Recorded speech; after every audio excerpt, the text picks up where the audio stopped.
Hace unos días atrás estaba leyendo una encuesta del grupo de investigación Barna. Es un grupo evangélico bastante conocido, fiable dentro de las iglesias. Ellos se dedican a hacer estudios dentro de la iglesia del Señor. Y entonces este estudio en particular me llamó la atención, porque mire, esto es lo que dice este estudio. El estudio de ellos dice que hay un aumento de personas hoy en día que no creen en Dios. Ellos dicen de que hay un aumento de personas de que ni tan siquiera saben si Dios existe. Este estudio de Barna dice que hay un aumento de personas que dicen que aunque existiera Dios, no les interesa. ¿Cómo la ve? Para mí eso fue alarmante, especialmente el último, que aunque Dios existiera, no importa. Para ellos no les importa. Esto es muy alarmante. Es más, ellos concluyen y dicen: la cultura está impactando la fe cristiana más de lo que la fe cristiana impacta a la cultura. Quiero que usted piense lo que le acaba de decir en estos momentos. Le vuelvo a decir, para mí esto es algo un poco alarmante. Que este estudio salga y que diga esto: que la fe cristiana no está impactando como debe la cultura en la que vivimos. Estas estadísticas me incomodan. Me hace sentir como que si estamos perdiendo la batalla de ganar almas. Pareciese como que si el mal está ganando sobre el bien. Pareciese. Al hablar con algunas personas así se sienten como que si estamos perdiendo la batalla. Pero en esta mañana quiero decirles, si quiero que me escuchen bien, que Dios nunca pierde. Amén. Diga conmigo eso: Dios nunca pierde. Es más, Dios siempre gana. Amén. ¿Cuántos dicen gloria a Dios? Hermanos, Dios nunca pierde, Él siempre gana. Yo no quiero que usted jamás se sienta como que si estamos perdiendo la batalla. Dios nunca pierde ninguna batalla. Nunca. Jamás. Jamás. Escuche bien lo que dice la palabra de Dios con referente al Dios de la Biblia.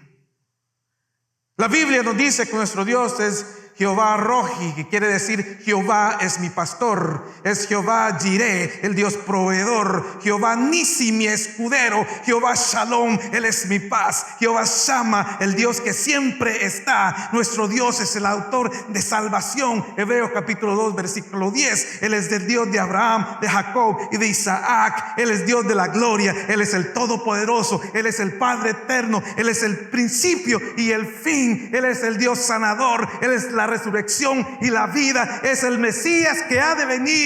Y gloria a Dios, hermanos, que Él es un Dios que nunca jamás ha perdido y nunca va a perder. ¿Cuántos dicen amén? Gloria a Dios.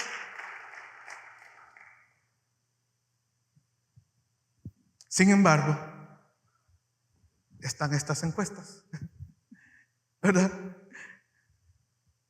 Los números y las encuestas muestran que existe un antagonismo, o sea, una enemistad en contra de Dios. O sea que hoy por hoy hay personas que viven apartados de Dios. Hoy por hoy hay personas que se alejan de Dios. Van en un rumbo totalmente equivocado. Al leer la Biblia me doy cuenta que esto ha existido desde el principio.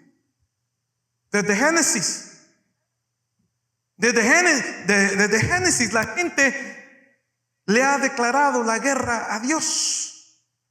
Alzan sus manos en contra de Dios. Lo podemos ver primeramente con Caín. ¿Se recuerda a Caín? Caín mata a su hermano Abel por un celo. Era porque Dios prefirió la ofrenda de Abel sobre la ofrenda de Caín. Y Caín lo mata. Y Dios maldice a Caín por este acto. Pero entonces vemos la generación de Noé. ¿Se recuerda Noé? Y toda su generación. Una generación perversa. Ellos hicieron lo malo ante los ojos de Dios. Así dice la palabra del Señor. Pero también dice la palabra del Señor que toda esa generación pereció. Murieron en el diluvio. Y si seguimos leyendo, ya después de Génesis, podemos leer de todos los reyes. Reyes que declararon guerra contra Dios. Ellos intentaron hacerle la guerra al Dios del universo. ¿Usted se puede imaginar eso? Hacerle la guerra a Dios. Hacerle la guerra al pueblo de Dios, que es lo mismo. Haciéndole la guerra al pueblo de Dios es como haciéndole la guerra a Dios. Es igual que a este presidente venezolano que dice que detestaba, que odiaba al pueblo de Israel con todas sus, ¿cómo es? Sus entrañas. Y vemos que después muere de eso mismo, de cáncer en las entrañas.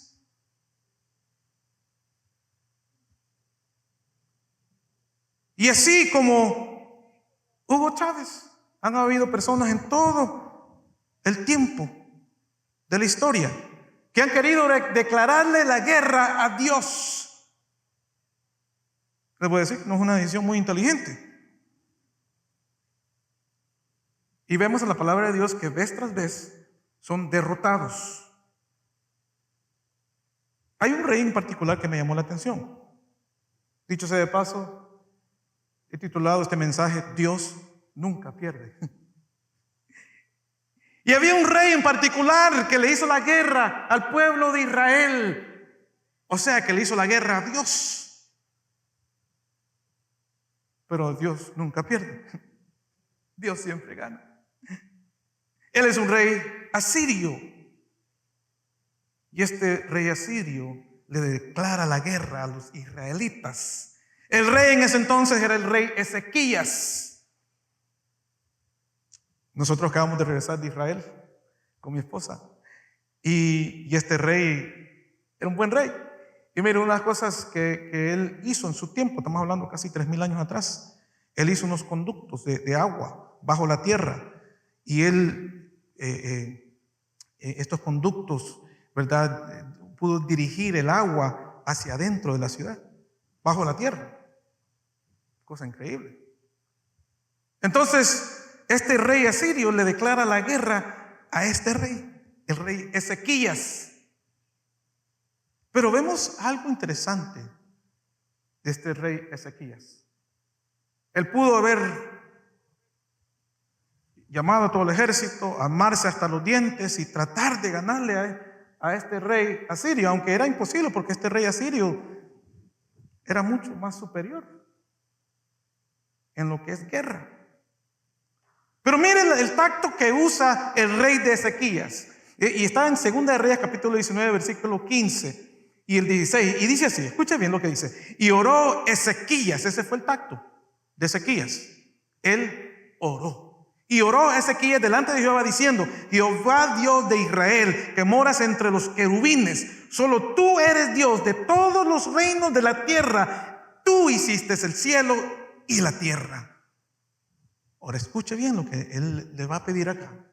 Inclina, oh Jehová, tu oído y oye. Abre, oh Jehová, tus ojos y mira. Y oyes las palabras de Sennacherib, que ha enviado a blasfemar al Dios viviente. Ahora vayas al versículo 19. Ahora pues, oh Jehová, Dios nuestro, sálvanos, te ruego, de su mano, para que sepan todos los reinos de la tierra que solo tú, Jehová, eres Dios. Ahora yo quiero que usted escuche lo que pasa inmediatamente de esta oración. Váyase al versículo 35.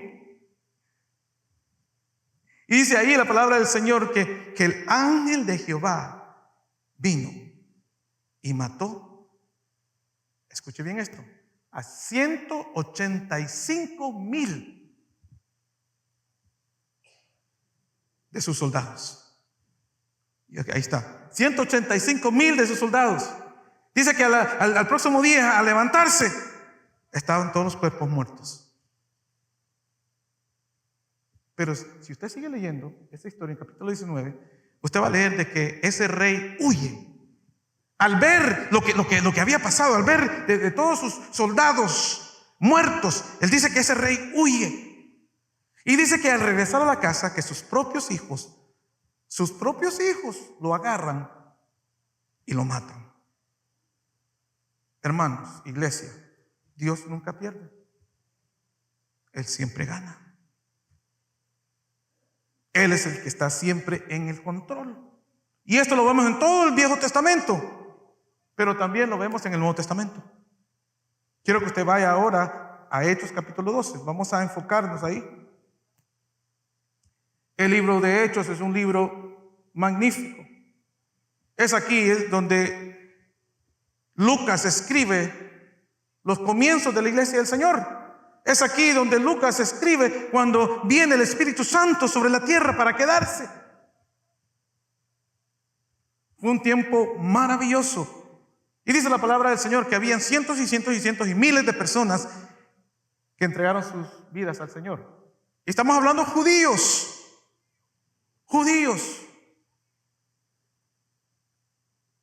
8,000 en el primer mes. ¿Usted puede creer eso?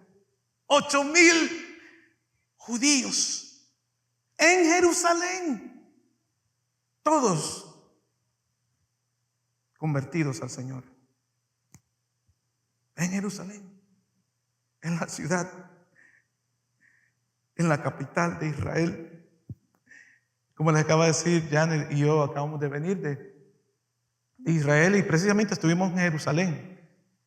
Y le doy gracias al Señor por el pueblo de Dios. Mire, al entrar a Jerusalén, pude sentir la presencia de Dios. Dios está ahí. Dios cuida de su pueblo, al igual como cuida de nosotros, porque también nosotros somos pueblo de Dios. Pero Israel es pueblo de Dios, aunque a la gente no le guste. Es pueblo de Dios y Dios cuida de ellos. Y entonces vimos ahí con Janet, ¿verdad? Toda la gente, el pueblo, y cómo ellos en los tiempos de oración oraban al Señor. Y me trasladaba cada vez que miraba así como eran ellos, su fidelidad a las oraciones del día. Me transportaba a estos tiempos.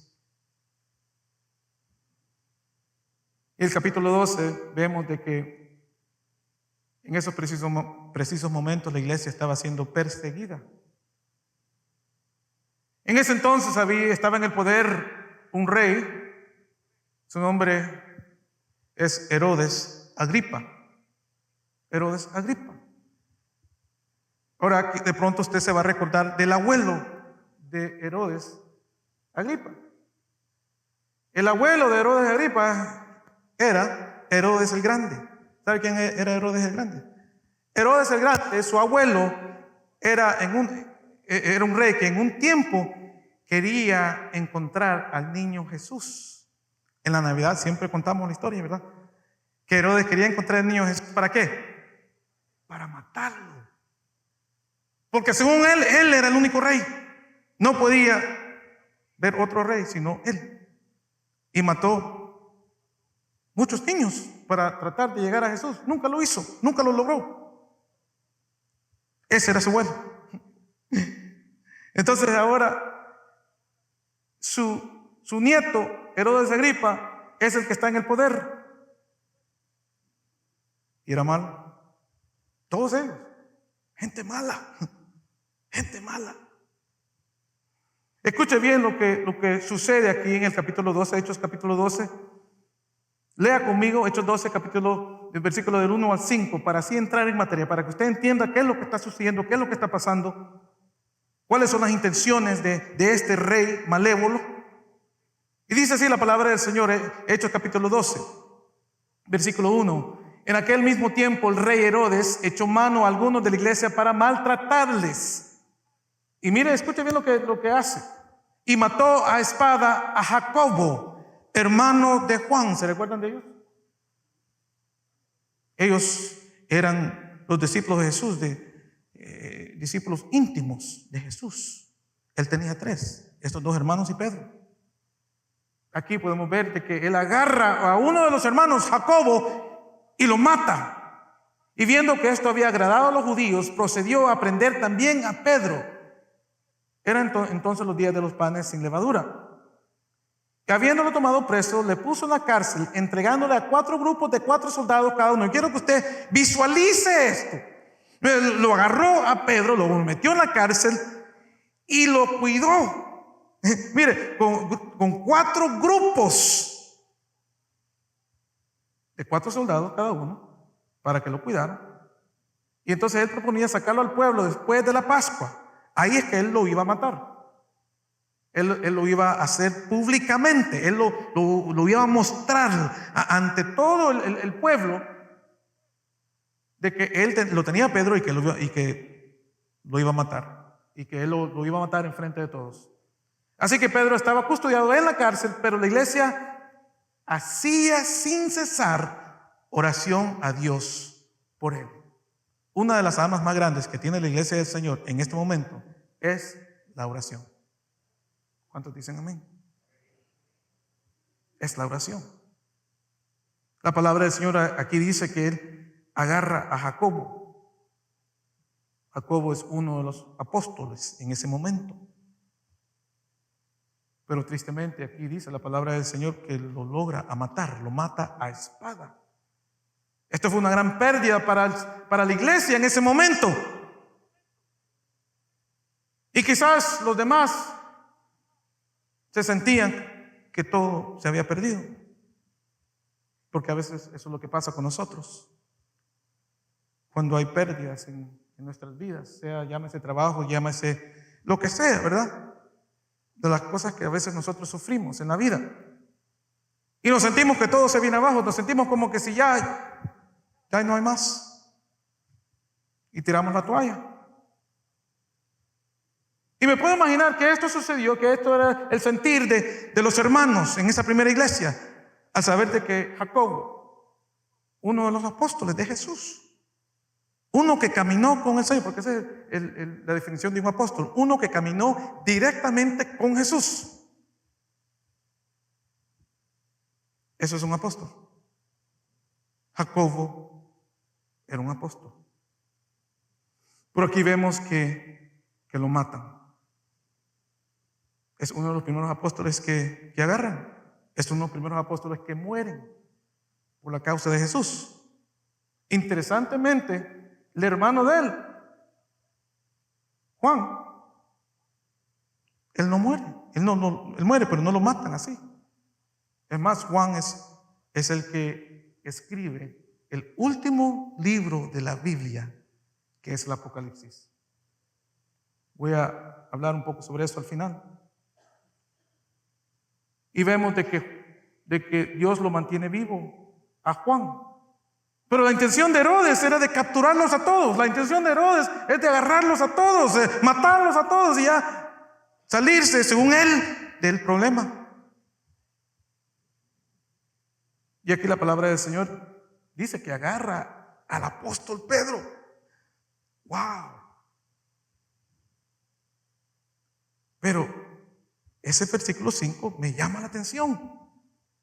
Ese versículo 5 como que me detiene.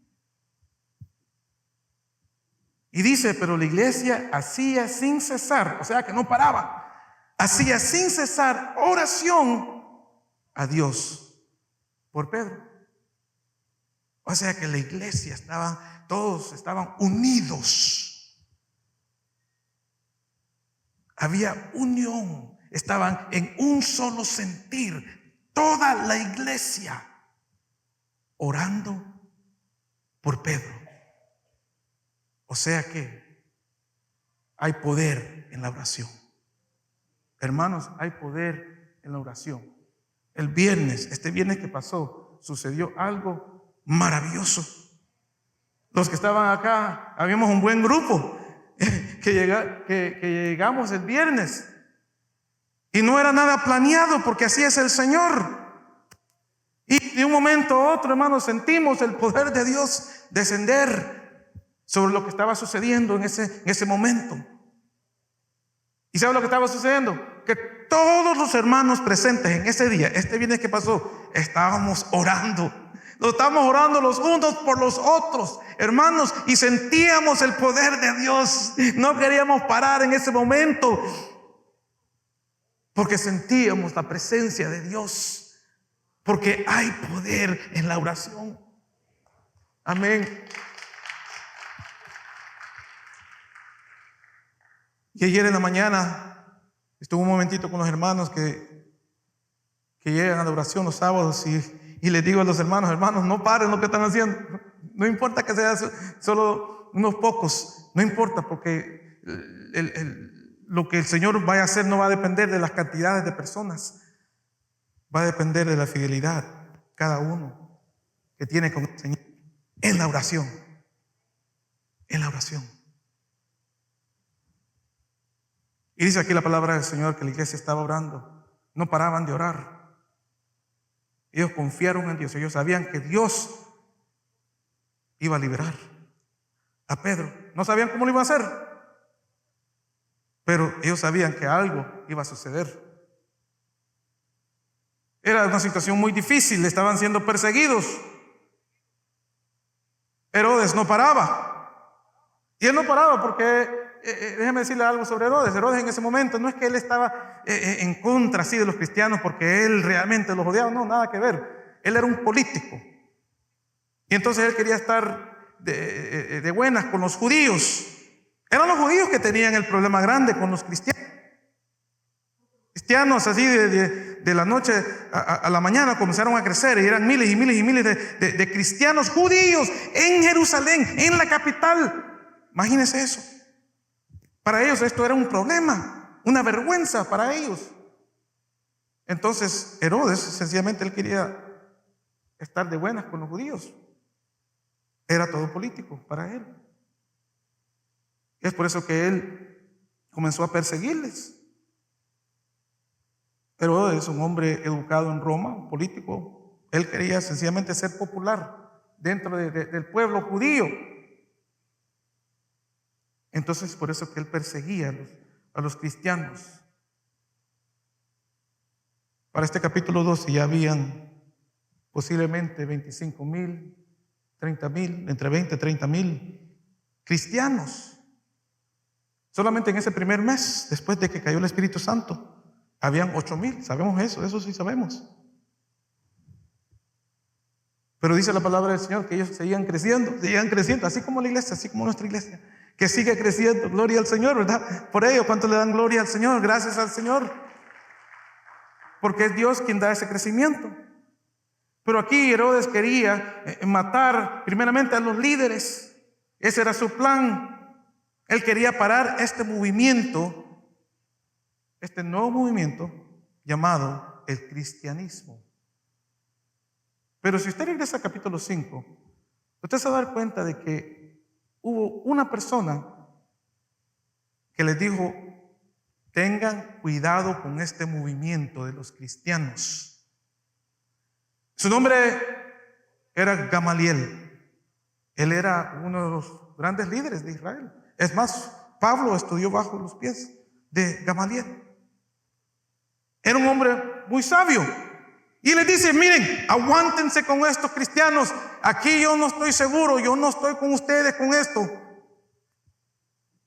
Es más, escucha lo que dice él, Hechos capítulo 5, versículo 38, 39, y dice: Y ahora os digo, apartaos de estos hombres y dejadlos, porque si este consejo o esta obra es de los hombres, se desvanecerá. Mas si es de Dios, no la podréis destruir. No seáis tal vez hallados luchando contra Dios. O sea, en otras palabras, él estaba diciendo, no sigan persiguiendo a los cristianos. No lo hagan. Porque si este movimiento no es de Dios, eso se va a disolver rápido. No tienen que preocuparse. Pero si este movimiento es de Dios, nada ni nadie va a poder pararlos. Hoy por hoy, en el 2023, estamos en el 2023, el movimiento cristiano, la gloria al Señor, el movimiento cristiano sigue en pie hasta el día de hoy, el año 2023. ¿Cuánto le dan gracias al Señor? Gloria a Dios, hermanos, porque como dijo Gamaliel, si es de Dios, nada lo voy a poder parar. Si es de Dios, ¿verdad? Pero Herodes, hermanos, no le importaba nada. Mire, él viene y lo atrapa, lo agarra al apóstol Pedro, lo mete en la cárcel con la intención de un momento dado de matarlo. Pero algo milagroso sucede. Yo no sé usted, pero yo creo milagros. Estamos en el 2023. Yo sé que estamos en una edad ya avanzada, ¿verdad? Que hay tantas cosas, la tecnología y todo eso, no me importa. Yo sigo creyendo que Dios, nuestro Dios es un Dios de milagros. Nuestro Dios es un Dios que hace milagros. Nuestro Dios es un Dios que hace milagros en mi vida y en su vida. No deje que nadie le diga otra cosa diferente.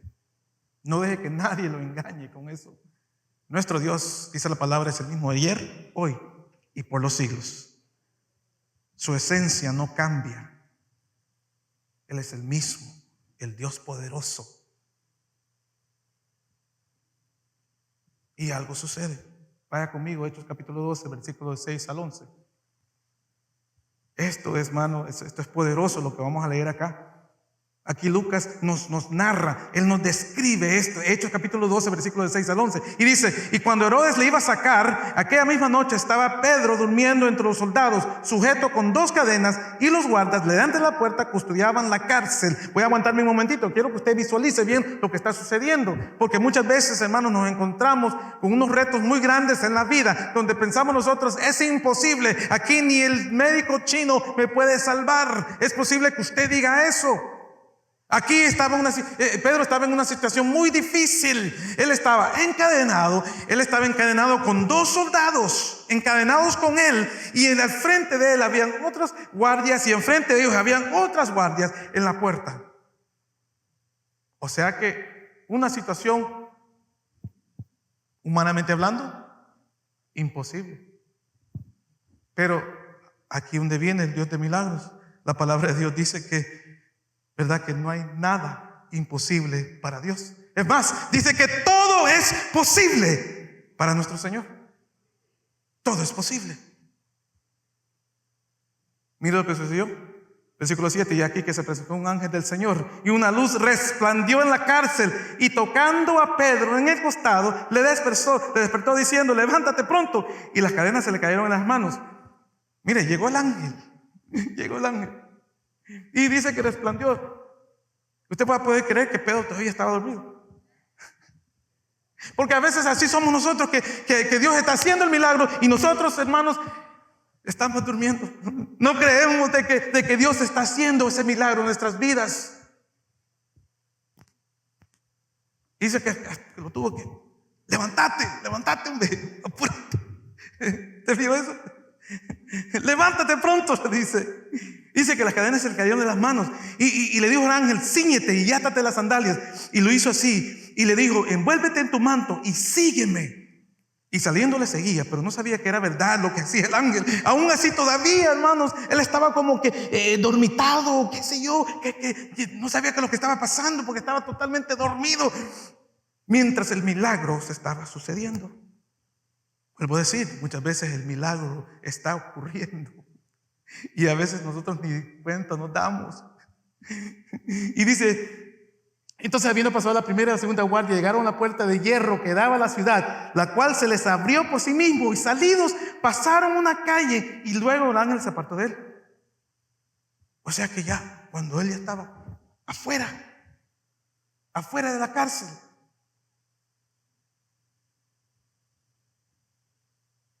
es que él se da cuenta que no, ya no está metido ahí. Entonces Pedro, volviendo en sí, dijo: ahora entiendo verdaderamente que el Señor ha enviado su ángel y me ha librado de la mano de Herodes y de todo lo que el pueblo de los judíos esperaba. O sea, lo que esperaban es que Herodes lo matara en frente de todo el mundo. O sea que Dios rescató a Pedro. Dios hizo el milagro, pero era porque la iglesia estaba orando.